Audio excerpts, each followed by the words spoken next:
Members of the committee, for the record, my name is Nicole Hughes, staff to the committee. The bill before you is House Bill 12. Oh, I'm sorry, 1226. I know the bill numbers are similar. Yeah, great. There we go. Thanks. Yeah, 1226, an act relating to encouraging investment in and reducing the costs of transitioning to the clean energy future, sponsored by Representative DeBolt. By way of background, the Energy Independence Act, also known and referred to as Initiative 937, was approved by voters in 2006.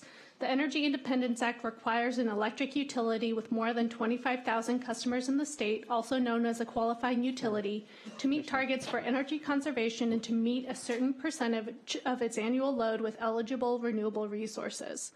The highest of these annual renewable energy targets is at least 15% of a qualifying utility's load by January 1st, 2020, and each year thereafter. An eligible renewable resource is defined in part as a generation facility powered by a renewable resource other than fresh water that commences operation after March 31st, 1999, where the facility is located in the Pacific Northwest or the electricity is delivered into the state on a real-time basis. Under the Energy Independence Act, Pacific Northwest has the same meaning as defined for the Bonneville Power Administration in the Federal Northwest Power Act and includes the states of Washington, Oregon, and Idaho, as well as certain parts of California, Montana, Nevada, Utah, and Wyoming.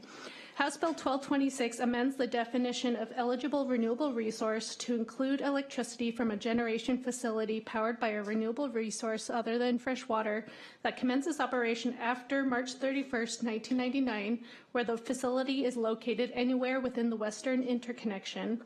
Beginning January 1st, 2019, the portion of incremental electricity produced as a result of efficiency improvements completed after March 31st, 1999, attributable to a qualifying utility share of electricity output from hydroelectric generation projects marketed by the Bonneville Power Administration, and the environmental attributes, including renewable energy credits from federal incremental electricity transferred to investor-owned utilities under the BPA's Residential Exchange Program.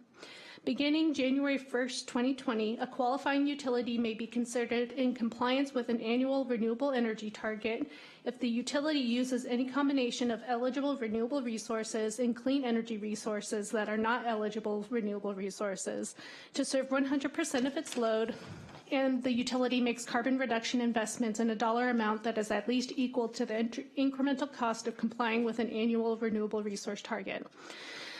Clean energy resource is defined in the bill to include a resource that emits no greenhouse gas pollution as part of its generation activity or a renewable resource. Carbon reduction investment is defined to mean an investment in support of eligible projects or actions that reduce, prevent, or remove from the atmosphere the emissions of greenhouse gases in the state.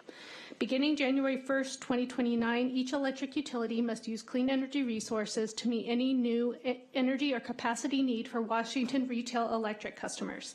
An electric utility may continue to use certain resources enumerated in the bill, including power purchased from the Bonneville Power Administration and coal transition power. An electric utility may procure one or more natural gas-fired generation units if such natural gas-fired generation is necessary to avoid potential conflicts with or compromises to the electric utility's obligation to comply with the reliability standards of the North American Electric Reliability Corporation.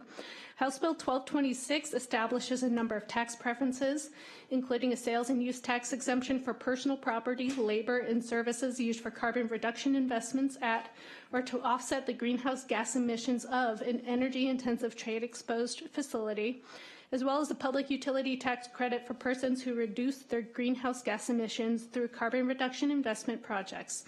All of the tax preferences established in the bill expire January 1st, 2029.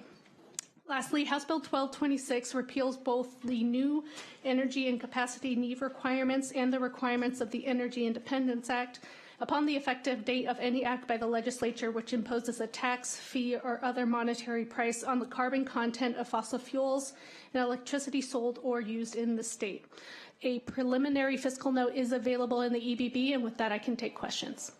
Thank you, Nicole. I have a quick question. Can you describe for us the geography of the Western Interconnection, and so what are the new places that, that currently can't qualify for providing eligible renewable resources but could under the bill? So the Western Interconnection is bits and pieces of certain states, but in my mind, I refer to the Rockies as being the dividing physical barrier. So it's all of the physically interconnected electric grid, high voltage electric grid in the Western United States up to Canada and down to Baja California. Okay, thank you. Any other questions for staff? Representative DeBolt.